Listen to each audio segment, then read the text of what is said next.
जाट महासभा पंचपुरी हरिद्वार एवं राष्ट्रीय लोकदल उत्तराखंड द्वारा भारत रत्न चौधरी चरण सिंह जी पूर्व प्रधानमंत्री भारत सरकार की 37वीं पुण्यतिथि आर्य समाज से एक भेल में पूरी विधि विधान के साथ मनाई गई। सभा द्वारा वैदिक यज्ञ किया गया, जिसके यजमान श्री कृष्ण कुमार पूनिया एवं सिकंदर सिंह तथा यज्ञ के पुरोहित श्री विजयपाल सिंह जी रहे। उनके साथ चौधरी देवपाल सिंह राठी जी, अध्यक्ष जाट महासभा पंचपुरी हरिद्वार, प्रधान आर्य समाज इंद्रलोक सिडकोल हरिद्वार एवं वरिष्ठ उपाध्यक्ष राष्ट्रीय लोकदल उत्तराखंड ने दिया। यज्ञ के बाद अपने संबोधन में चौधरी देवपाल सिंह राठी जी ने कहा कि चौधरी चरण सिंह पक्के आर्य समाजी स्वतंत्रता सेनानी के साथ एक आदर्श नेता थे, जिन्होंने कभी झूठ को अंगीकार नहीं किया।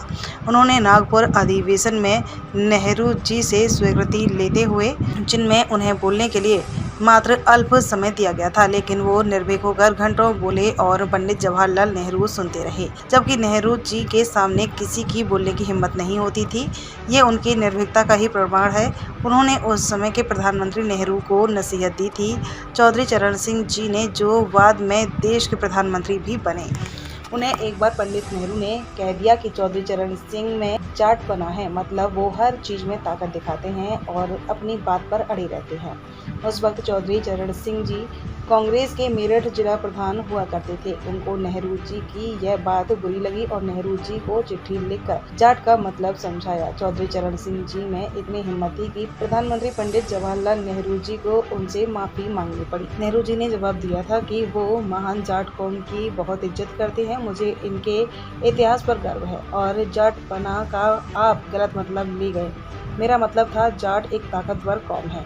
चौधरी चरण सिंह जी ने कहा था कि जाट भले ही पढ़े लिखे शहरी नहीं है, गांव में रहते हैं, इसका मतलब ये नहीं कि जाट शहरी से कम है।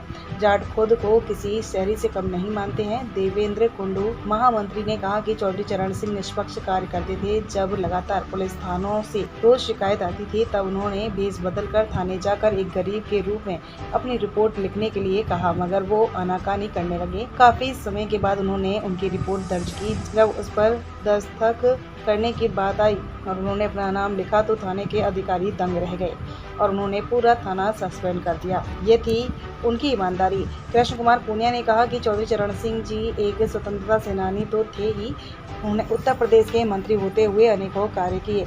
किसान को राजवाही पर चलने का अधिकार, किसानों को जिस भूमि को वो जोत रहे थे उसका 10 गुना लगान जमा कर उसका मालिकाना हक दिया, अर्थात जमींदारी प्रथा खत्म कर उन्हें जमीन का मालिकाना हक दिया, जिससे किसान अपनी जमीन के मालिक बने। उन्होंने किसानों की फसल के वाजिब दाम दिलवाए, जिससे साहूकार द्वारा उनका शोषण बंद हो सके। उनके द्वारा अनेकों किताब लिखी गई जो आज भी विदेशों में पढ़ी जाती हैं। उनके द्वारा इमरजेंसी में जेल में एक किताब लिखी गई जिसका नाम शिष्टाचार है, जिसमें जीवन जीने, दूसरों के प्रति किस तरह सम्मान दिया जाए जैसी छोटी छोटी बातें लिखी गई हैं। आज हम सभी उनकी 37 पुण्यतिथि पर उन्हें नमन करते हैं। संचालन श्री अजय मालिक जी ने किया। बाद में सभी ने उन्हें एक एक कर पुष्पांजलि अर्पित की। बाद में शांति पाठ किया गया।